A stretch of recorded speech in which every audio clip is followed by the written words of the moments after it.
forte aujourd'hui. Le président de la République en visite à Gao, très touché par les récents événements survenus dans la cité des Eskia. Ibrahim Boubacar Keïta a tenu à être aux côtés des populations de la ville. En ces moments douloureux sur place, il a prôné la tolérance et la paix. L'autonomisation des femmes, c'est le thème du 24e sommet de l'Union africaine qui s'ouvre demain à Addis Abeba. Dans la capitale éthiopienne, les chefs d'État et de gouvernement se pencheront également sur les stratégies de lutte contre le terrorisme. Nos envoyés spéciaux sont sur place. Partira pas, c'en est fini pour le Mali de la CAN 2015 Guinée équatoriale. Les Aigles n'ont pas été chanceux face à la Guinée-Conakry lors du tirage au sort. S'il doublé et ses coéquipiers plient malheureusement bagage. Nous sommes jeudi 29 janvier. Merci de votre présence. Bonsoir à tous. Le président de la République, Ibrahim Boubacar Keïta, est arrivé cet après-midi de Gao, dans la cité des Askia. Le président Ibeka était parti apporter la solidarité nationale aux populations suite aux événements malheureux survenus le 27 janvier dernier. À sa descente d'avion, il a été accueilli par le Premier ministre Modibo Keïta, par le gouverneur du district de Bamako et par les membres du gouvernement et le président de l'Assemblée nationale, Issaka Sidibé. C'était cet après-midi à l'aéroport de Bamako-Sénou. Le président de retour de Gao. Le chef de l'État était donc à Gao aujourd'hui. Ibrahim Boubacar Keïta, très touché par les derniers événements survenus dans la cité des Eskia, a tenu à être sur place, d'une part pour montrer sa compassion aux populations et d'autre part livrer des messages qui ont pour nom tolérance, paix, réconciliation et reconstruction. Ibrahim Boubacar Keïta a fait cas de l'ouverture d'une enquête afin de situer les responsabilités. La délégation présidentielle a aussi rendu visite aux blessés. Daouda Zoumana Traoré nous fait le point.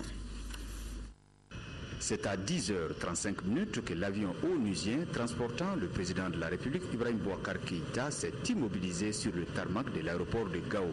Protocole d'accueil sobre avec l'hymne national et la revue des troupes militaires. Arrivée en ville, la délégation présidentielle s'est rendue à l'hôpital Hangadumbo Moulay Touré de la cité des Askia, où le président a vu de plus près les blessés de la marche de Gao et des affrontements de Tabancourt. À chacun d'eux, il a souhaité prompt rétablissement. Je suis venu en le nom de la République m'incliner pieusement sur les victimes malheureuses des récents événements. Dire toute la compassion et toute la sympathie du Mali entier. Je n'étais pas dans le pays, j'étais à l'extérieur, toujours à la poursuite de l'intérêt du Mali. En rentrant le mardi soir, j'ai estimé de mon devoir aujourd'hui d'être ici avec vous pour vous dire cela au nom de la République. Vous dire que Gao ne sera jamais seul. Je reviendrai à Gao autant de fois qu'il le faudra pour que vous sentiez la République proche de vous, que vous sentiez qu'ici aussi est Koulouba. Ici aussi est le siège du pouvoir du Mali. Cela est mon devoir et me tenait à cœur de vous le signifier. Face aux acteurs de la société civile et des chefs de service de la région de Gao, le président de la République dira que ce qui est arrivé est regrettable à tout point de vue. Qu'à cela ne tienne, chacun doit faire en sorte qu'il ne tombe pas dans le piège de nos ennemis. Lorsque le temps de l'incompréhension survient, il est bon, il est sage, que malgré la douleur, nous sachions raison garder.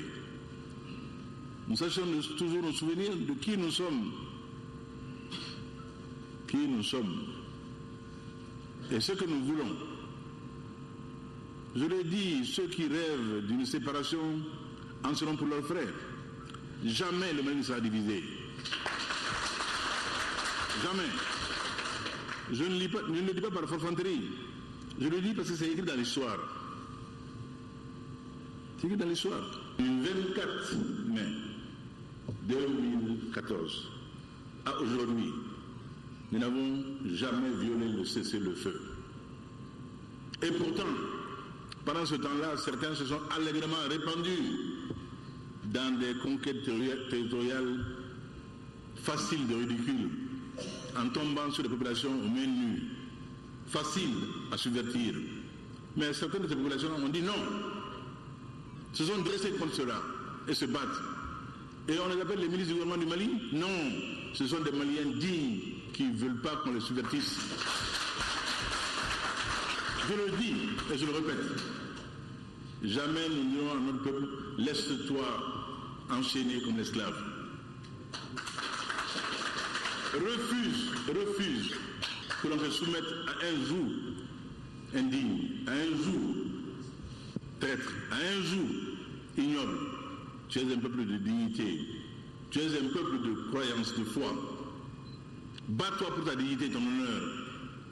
Et dans chacun de nos villages, il en sera ainsi. Abondant dans le sens des mesures prises par le gouvernement, l'hôte de la cité des Askia précisera que l'État mettra tout en œuvre pour situer les responsabilités dans un partenariat avec la communauté internationale. Pour cela, que les composantes de la société civile sachent que notre cher pays, le Mali, fait partie intégrante des Nations Unies, d'où la nécessité de collaborer avec elles. Non!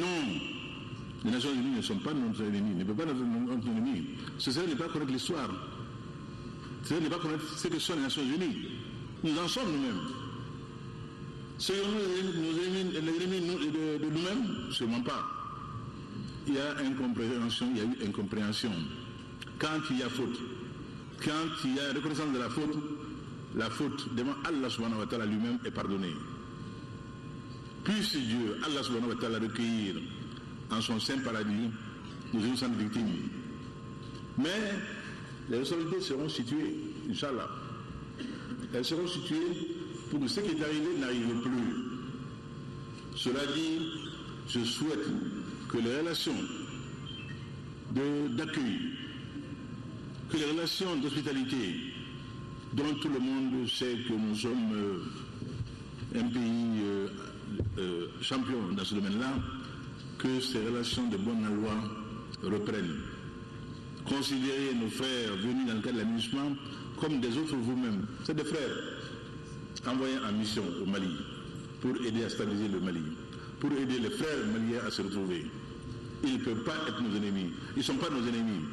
Croire cela, aller dans ce sens-là, c'est faire plaisir à ceux-là qui ne souhaitent pas qu'ils soient là. Leur départ est souhaité par cela. Tous les jeux, tous les stratagèmes sont mis en œuvre aujourd'hui pour que ces gens-là, pour que l'aménagement parte. Au profit de qui? Au profit de qui? Des terroristes, des bandits armés, des narcotrafiquants? Non, ils ne partiront pas. Ce n'est pas l'intérêt du Mali. Au sortir de la salle des réunions du Conseil régional, la population de Gao, unie comme un seul homme autour de ce problème, était visiblement satisfaite non seulement de cette visite du président de la République, mais aussi de ses messages d'apaisement à l'endroit d'une région qui n'aspire qu'à la paix et au développement.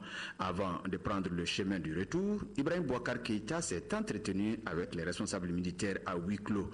En plus des ministres chargés de l'administration et de la sécurité, le représentant spécial du secrétaire général de l'ONU chargé des questions politiques était de la délégation.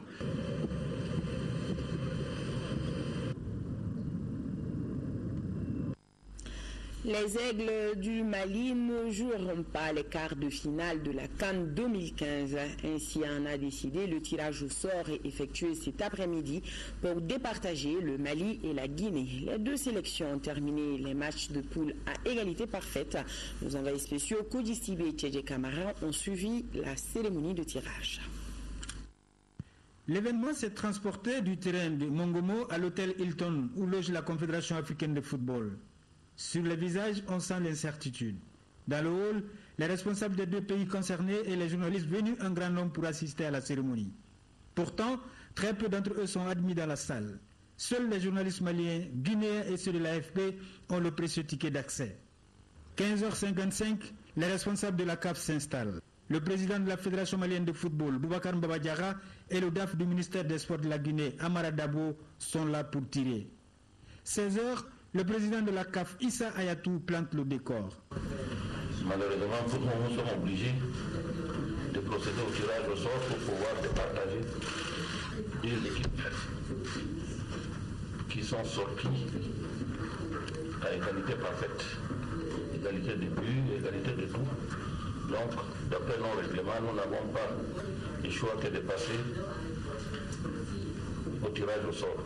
Ensuite, le secrétaire général explique la procédure.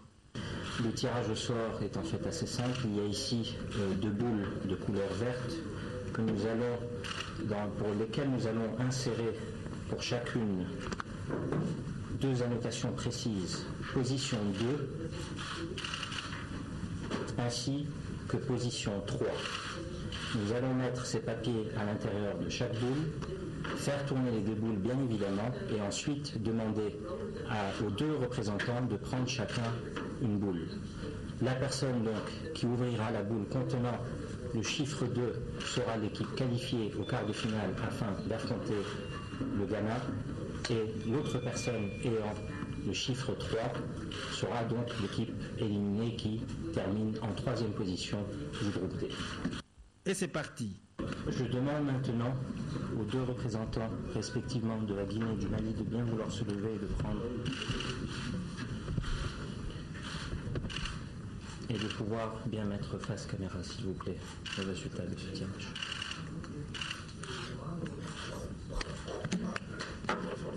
Deux pour la Guinée et pour bien nous confirmer la position 3 pour le Mali. Sans avoir perdu sur le terrain, les aigles du Mali sont éliminés. Ainsi en a décidé le sort. Nous, on aurait préféré perdre sur des critères sportifs, mais pas des critères extrasportifs. Et c'est pourquoi la CAF doit revoir son mode opératoire. Il faut qu'on revoie le règlement. Nous préférons perdre sur le terrain. On aurait pu imaginer des subterfuges. Par exemple, au début de la compétition, un match comme ça, commencer à compter les corners, commencer à compter les coups francs, comment à jouer sur le fair play. Mais pas perdre comme ça. Nous avons bâti notre équipe patiemment, longuement, une équipe combative, une équipe technique, une équipe qui en veut. Donc si on doit perdre, on doit s'arrêter là pour un tirage au sort, c'est la pire des cruautés. Les valises sont déjà faites, la délégation malienne retourne à Bamako. Ouais, malheureusement, à son retour de Gao cet après-midi, le président de la République, Ibrahim Boubacar Keïta, a salué les aigles du Mali qui ont quitté la CAN. Selon le chef de l'État, les aigles du Mali n'ont pas démérité, ils ont l'avenir devant eux pour les futures compétitions. Il est au micro de Boubacar Sissoko. Notre sortie de la Coupe d'Afrique des Nations, qui n'est pas un malheur, non pas démérité.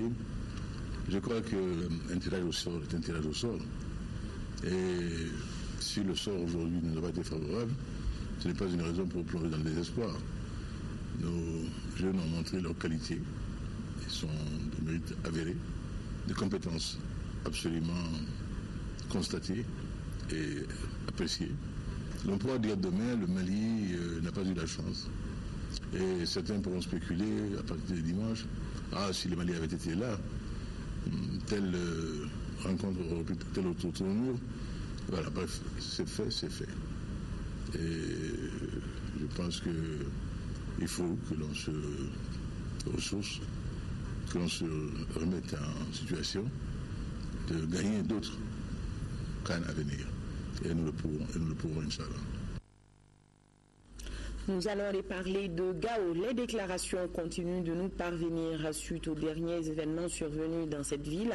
Nous commençons par celle du Bureau national RPM. Le bureau exige que toute la lumière soit faite par rapport à cet événement et il réitère son soutien au gouvernement du Mali et au président de la République, Ibrahim Boubacar Keïta. La déclaration est lue par le chargé de la communication du parti, Boubacar Touré. Il est au micro de Mamourou Sidibi. Le bureau politique national a appris avec consternation et amertume les événements douloureux qui se sont produits à Gao suite à la manifestation pacifique du mardi 27 janvier 2015. Le bureau politique national du RPM déplore les morts et blessés de la population pacifique de Gao et saisit cette douloureuse circonstance pour présenter ses condoléances les plus émues aux familles des disparus, prie pour le repos de leur âme et souhaite un prompt rétablissement aux blessés. Après analyse, le Bureau politique national du RPM constate qu'à l'origine de cette situation dramatique se trouve un document dit accord entre MINUSMA et certains groupes armés terroristes, suite aux affrontements de Tabancor et environnants. Le BPN-RPM prend acte du retrait par la MINUSMA du document contesté qui est à la base de ces événements dramatiques à Gao et l'invite par la même occasion à ne ménager aucun effort pour inscrire ces actions dans le processus du dialogue inclusif. Le RPM se réjouit de la diligence avec laquelle le gouvernement a dépêché une mission à Gao et cela renforcé par le déplacement d'une délégation présidentielle sous la conduite de Ibrahim Boubacar Keïta, président de la République, ce jour même, 29 janvier 2015. C'est sur ce point, le RPM invite le gouvernement et la MINUSMA à faire toute la lumière sur la question. Le RPM réaffirme son soutien indéfectible et son accompagnement au président de la République, à son gouvernement et à la communauté internationale pour un dénouement heureux de cette crise qui n'a que trop duré, et cela par la voie du dialogue pour que vive le Mali républicain, laïque, un et indivisible. Toujours s'agissant de la situation à Gao, le chef de la MINUSMA, le docteur Manji Hamdi, dit regretter ces événements malheureux. Il rappelle que la MINUSMA restera fidèle à son engagement, celui de la préservation de l'intégrité territoriale du Mali. Une déclaration faite à Addis Abeba, nos envoyés spéciaux, Brahima Koulibaly, Dembawan et Bourama Traoré l'ont approché. Franchement, je déplore tout ce qui s'est passé dernièrement. J'espère que ça ne va pas compromettre les pourparlers d'Alger. Et on travaille ensemble. J'ai eu une réunion ce matin avec le ministre Diop. J'ai rencontré le ministre Lamamra. Je vais rencontrer d'autres ministres de la région pour veiller à ce qu'il y aura la stabilité et consolider le cessez-le-feu et de geler toutes les positions là où on est maintenant pour permettre pour parler d'Alger de commencer dans un état d'esprit avec la logique de paix et la logique de stabilité. Notre objectif principal, c'est de protéger la population et de veiller à ce qu'il y aura la paix et la stabilité au Mali. Et toujours par rapport aux réactions qui continuent de nous parvenir à l'ERTM, nous avons ce soir celle de l'Union des forces démocratiques UFD, du parti Sigikafo, Ouida Mounié Pesso, du parti Uni pour la République pure, du collectif des ressortissants du Nord Mali Coren, de l'Union des forces démocratiques pour le progrès UFDP, Samaton, de l'Union pour le développement du Mali UDM, de l'Alliance des nationalistes convaincus pour le développement du Mali ANCD Mali, du cadre de concertation des femmes des partis politiques. Tous condamnent les attaques perpétrées au nord de notre pays, présentent leurs condoléances aux familles endeuillées et souhaitent pour un rétablissement aux blessés. Et après ce journal, vous pourrez suivre les déclarations de l'UNPM, du CNJ et du groupe parlementaire RPM. Cérémonie de départ à la retraite des agents de la primature cet après-midi. Ce sont 16 personnes de la primature et de ses services rattachés qui sont admis à la retraite. Une cérémonie qui a regroupé amis, collaborateurs et parents. Le Premier ministre Modibo Keïta a remercié les partants et a appelé les travailleurs à s'inspirer de leur expérience. Il est au micro de Inapar. J'ai pu constater que chaque fois que l'activité intellectuelle baisse, chaque fois que le cerveau lui-même se rouille, le corps prend un coup. Donc veillez à ce que cette flamme ne s'éteigne pas en vous. Alors pour notre part, je voudrais m'exprimer au nom de tous les premiers ministres qui m'ont précédé ici, avec qui vous avez travaillé, pour vous dire que loin de vous, eh bien, ils expriment aussi leur profonde reconnaissance pour le travail que vous avez accompli. pour l'amour de la patrie que vous avez su partager. Maintenant, m'adressant à ceux qui sont derrière vous, qui constituent aussi l'ossature de notre administration. Il s'agit des jeunes, des moins jeunes, en tout cas ceux qui n'ont pas encore atteint l'âge de la retraite. Je crois comprendre qu'ils souhaitent eux aussi un jour participer à une cérémonie de ce genre. Et je souhaite que Dieu puisse leur donner cette circonstance-là et cette occasion. Alors votre exemple, à mon avis, sera un exemple qui fortifie, un exemple qui inspire, aussi bien dans les moments difficiles que dans les moments de joie. Car au moment où les choses deviennent difficiles, et quand vous avez même à cœur de maudire la vie jusqu'au semblant de bonheur, dites-vous que l'essentiel n'est pas d'être grand par la puissance matérielle, mais par la puissance du cœur et de l'esprit. Et puisse votre exemple servir en tout cas de source d'inspiration à ces jeunes qui sont derrière vous. Le ministre de l'Administration territoriale et de la décentralisation informe les présidents des partis politiques de l'opposition que le Premier ministre chef du gouvernement les rencontre demain, vendredi 30 janvier 2015, à partir de 10h précises dans la salle de conférence de la primature. Hors du jour, échange sur des questions intéressant la vie de la nation, le ministre de l'Administration territoriale et de la décentralisation s'est compté sur la présence effective de chaque président de parti ou de son représentant. Et encore, le ministre de l'Administration territoriale et de la décentralisation informe les présidents des partis politiques de la majorité que le Premier ministre chef du gouvernement les rencontre demain, vendredi 30 janvier 2015, à partir de 15h précises dans la salle de conférence de la primature. Hors du jour, échange sur des questions intéressant la vie de la nation. Le ministre de l'Administration territoriale et de la décentralisation s'est compté sur la présence effective de chaque président de parti ou de son représentant.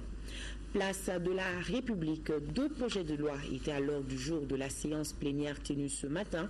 Il s'agit du projet de loi relatif à un accord de prêt entre le Mali et l'Export-Import Bank de Chine pour le financement du barrage de Taoussa et celui relatif au financement du projet d'appui aux réformes pour la relance économique et la bonne gouvernance. Compte rendu, Mahamadou Doumbia. Le projet de loi 1494-5L relatif au financement du projet d'appui aux réformes pour la relance économique et la bonne gouvernance a été le premier projet discuté au sein de l'hémicycle.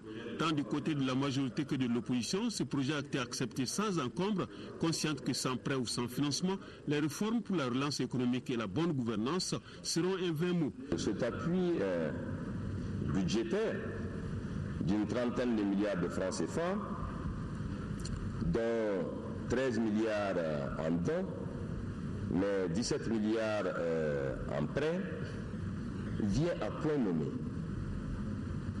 Il vient à point nommé parce qu'il se présente à un moment où la trésorerie de notre pays connaît énormément de difficultés. Ce projet de loi a donc été adopté à l'unanimité par 125 voix pour.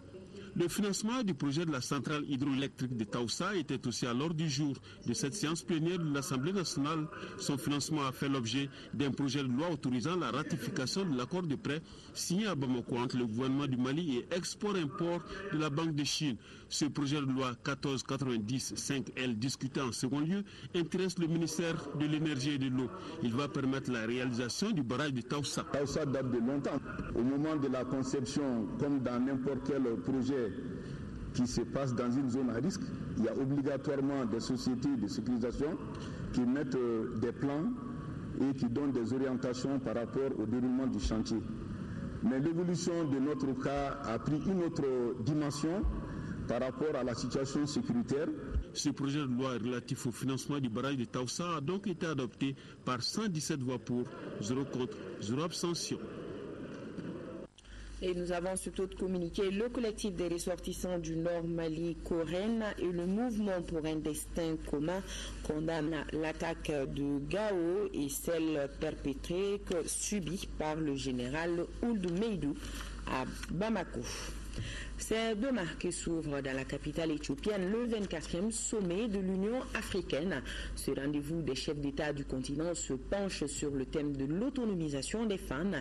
Mais la question de lutte contre le terrorisme, notamment celle engagée contre Boko Haram, va dominer les échanges.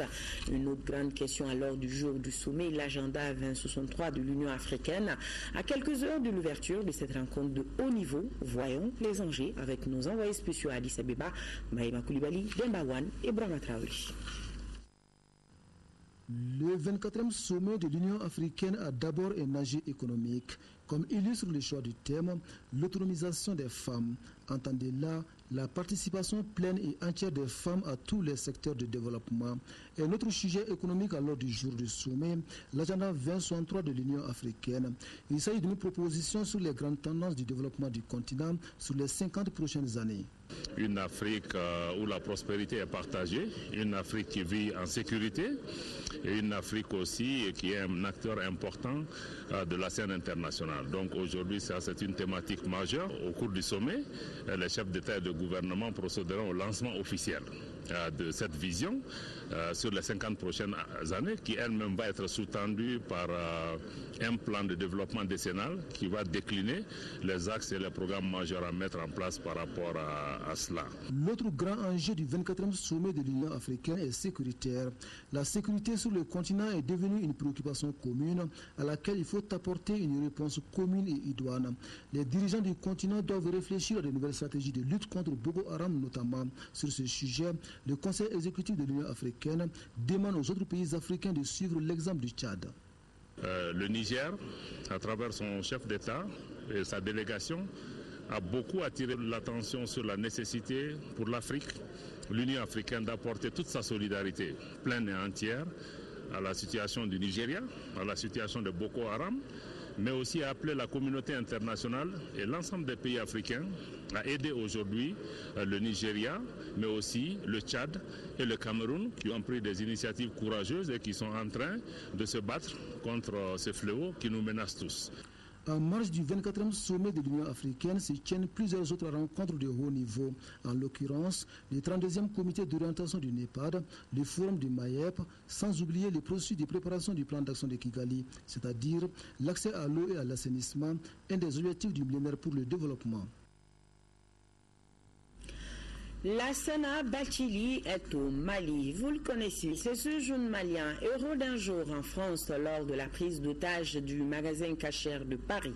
En visite au Mali, son pays natal, Lassana met son acte au compte du service rendu à autrui. Il persiste et signe. Il a tout simplement sauvé des humains sans faire de distinction de religion ou de couleur. Aousseinou Touré l'a rencontré.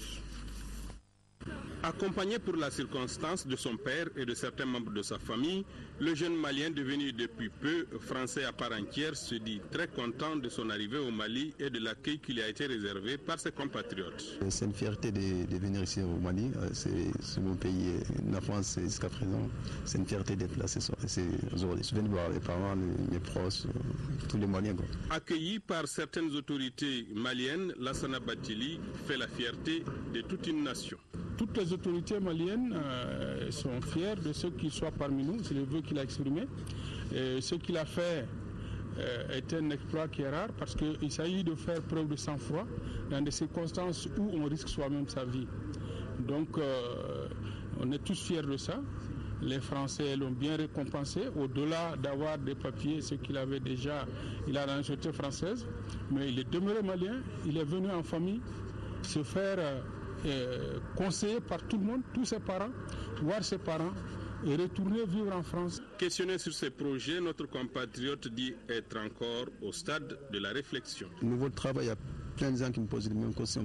Pour l'instant, je ne sais pas encore parce qu'il faut que je voie la famille d'abord. Après, quand je rentre à Paris, peut-être je vais changer ou si je ne change pas, mais je n'ai pas une idée pour l'instant.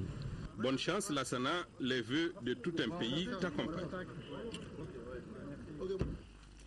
Et surtout, bon séjour au Mali. Demain, vendredi 30 janvier, se tiendra au CICB le premier numéro du Café linguistique. Ce nouvel espace d'échange scientifique est une initiative du ministère de l'Éducation nationale. Elle vise à mieux faire connaître l'Académie des langues maliennes. Le ministre de tutelle revient sur l'importance de la rencontre.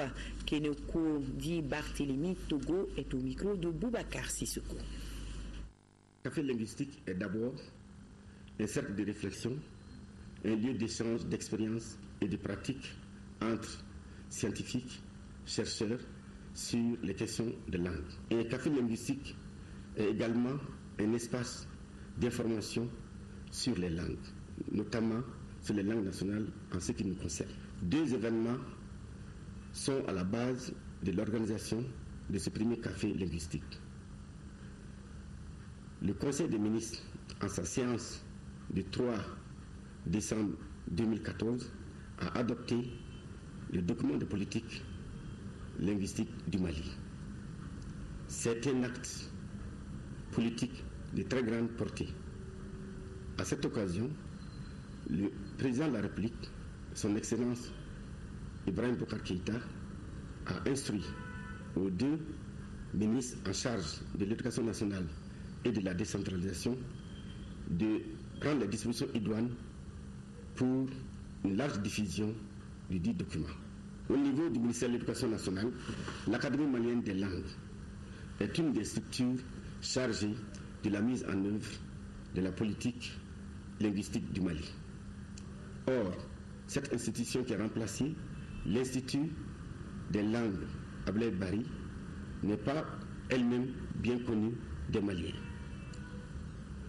Le café linguistique sera l'occasion pour faire davantage connaître l'Académie malienne des langues ainsi que le contenu de la politique linguistique. Voilà le café linguistique qui commence demain au CICB. Un journaliste allemand du nom de Ulrich Lardner a remis cet après-midi des équipements de sonorisation au ministère de la Culture, de l'Artisanat et du Tourisme pour l'orchestre régional de Gao. Sokona Kamisoko nous en parle. Un ouf de soulagement pour l'orchestre régional de Gao. Les équipements ainsi reçus constituent un réel coup de pouce dans le démarrage de ces activités. D'une valeur de 8 millions de francs CFA, cette donation est une œuvre d'un journaliste allemand en visite de travail dans notre pays. J'ai été à Gao en 2013 et j'ai rencontré des gens, des musiciens, et j'ai vu que les extrémistes ont brûlé l'orchestre et les instruments de musique. Et quand j'étais de retour en Allemagne, j'ai lancé une pétition dans mon journal, dans le hebdomadaire Die Zeit. Et notre lecteur a donné d'argent et je suis venu ici pour acheter les instruments et pour l'amener à Gao. Recevoir un tel cadeau de la part de nos amis de l'Allemagne, mais sur la bonne initiative de M. Traoré, qui est un ami à la fois du Mali et d'Allemagne aussi.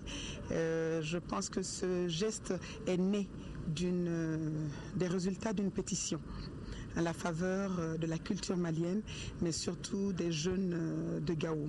Et donc, je pense que ces outils nous permettront de revivre, permettront à ces jeunes d'avoir un peu plus d'espoir, de s'exprimer par le biais de la culture et à partir de Gao. Le ministre Diallo Ndiaye a ensuite invité les bénéficiaires à une meilleure utilisation des équipements reçus. Elle a aussi signalé que les équipements seront acheminés à Gao dans un bref délai. Voilà, le ministre Diaye Ramatoulaye Diallo, plutôt, Sokona Kamisoko. Ouvrons à présent la fenêtre des conseils d'administration. Commençons par celui du Centre national des œuvres universitaires. Pour l'année 2015, le centre revoit son budget à la hausse. Il passe de 25 milliards 900 millions de francs CFA à près de 27 milliards. Une bonne partie de ces ressources est consacrée au paiement des bourses et trousseaux des étudiants. En somme, il s'agit d'améliorer les conditions du travail des étudiants. C'est en substance ce que l'on peut retenir de la 9e session ordinaire du conseil d'administration du CNU tenue ce matin. C'était en présence de Mohamed Diarra. Le renouveau de l'école malienne est en marche. L'État définit les orientations et le Centre national des œuvres universitaires s'attelle à les appliquer. À la lumière des activités réalisées en 2014, la 9e session du conseil d'administration du CENU s'ouvre sur une note d'espoir.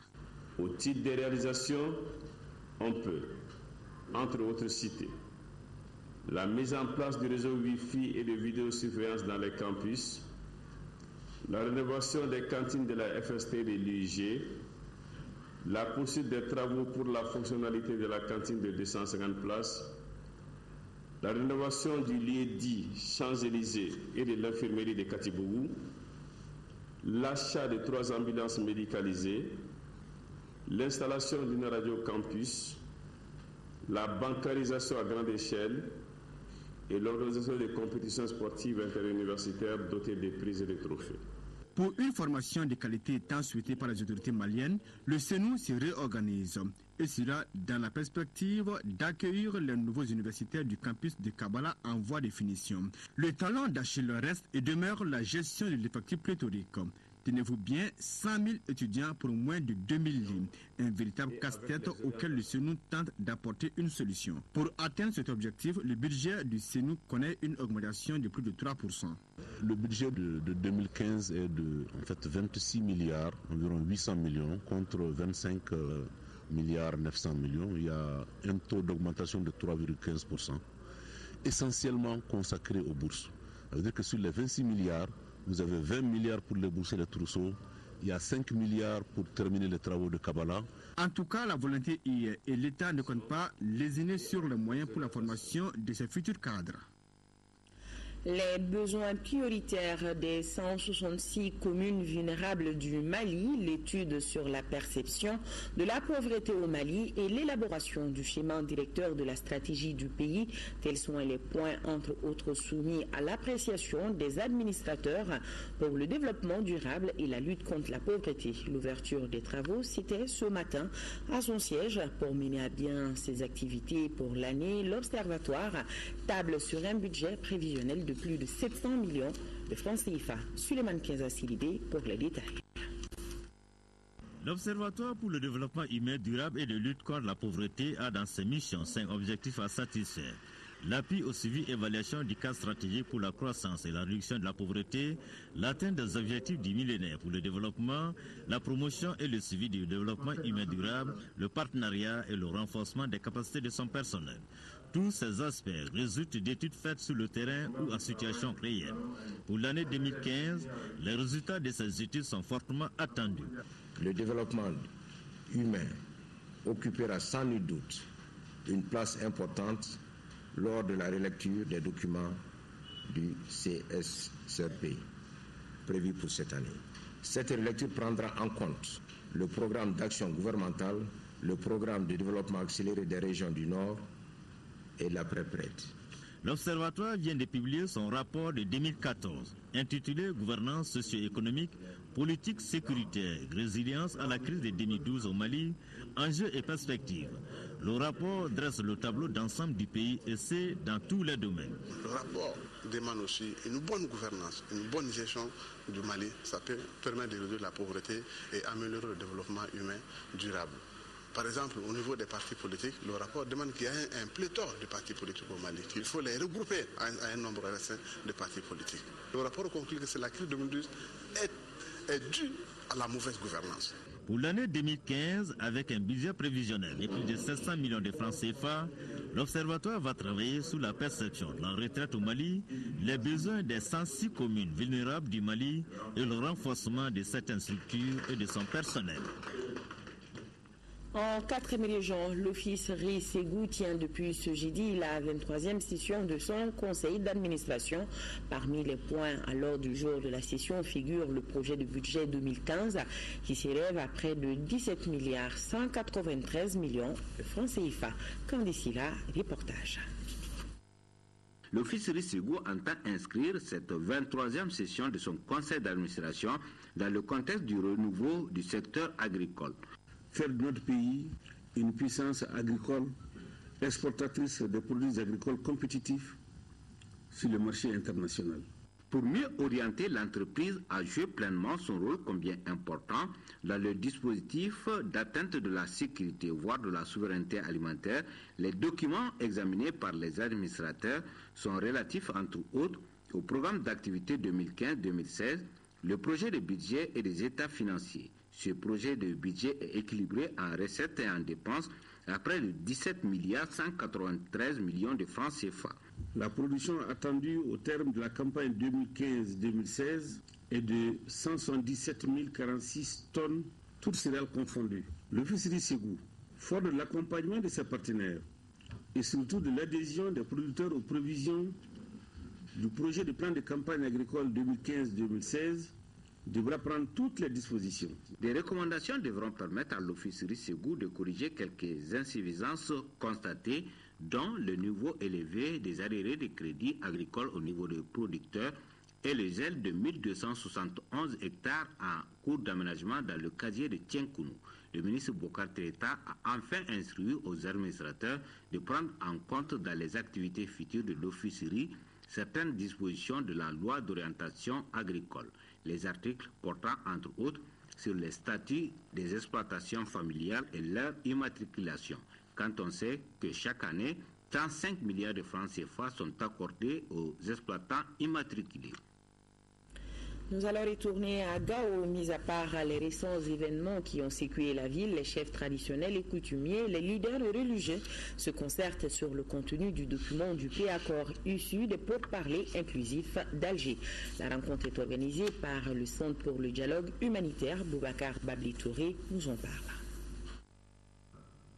Cette rencontre qui a regroupé les chefs de village, de fractions et de quartiers et les chefs coutumiers traditionnels et les leaders religieux du cercle de Gao visait à partager avec ces acteurs le contenu du document de préaccord issu des pourparlers inclusifs qui sont en cours à Alger. L'initiative, elle est plus que salutaire parce que d'abord c'est le vœu de notre président de la République, donc nous avons le devoir moral et je dirais même obligatoire de l'aider.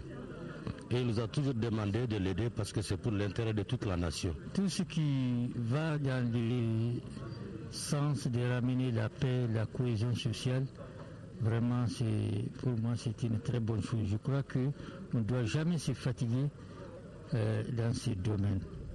L'un des temps forts a été la mise en place d'une commission qui sera chargée de prendre attache avec les groupes armés de la plateforme et les mouvements de la coordination favorable au Mali. Cette commission, composée de chefs traditionnels, leaders religieux et autres notables, toutes communautés confondues, rencontrera en amont les plus hautes autorités du Mali pour partager cette démarche avec elles, mais également recueillir leurs conseils et suggestions en vue de sa bonne réussite. Le rôle qui vous est dévolu de chef traditionnel, rôle très important dans nos sociétés fortement coutumières, que nous puissions nous mettre en mouvement et pourquoi pas atteindre un cadre d'objectifs. Nos autres frères rédentistes aujourd'hui, retranchés derrière ce mur de l'incompréhension. Cette rencontre de 2 jours s'inscrit dans le cadre d'une série de forats organisés par le CHD Mali. Grand merci à vous qui nous suivez de Gao. C'est tout pour ce journal. Demain, Aïssata Ibrahim Maïga sera là pour les éditions du soir. Et celle du matin sera une présentation de Rachel Tessougué. Merci de votre aimable attention et de votre fidélité à la télévision nationale. Bonsoir à tous.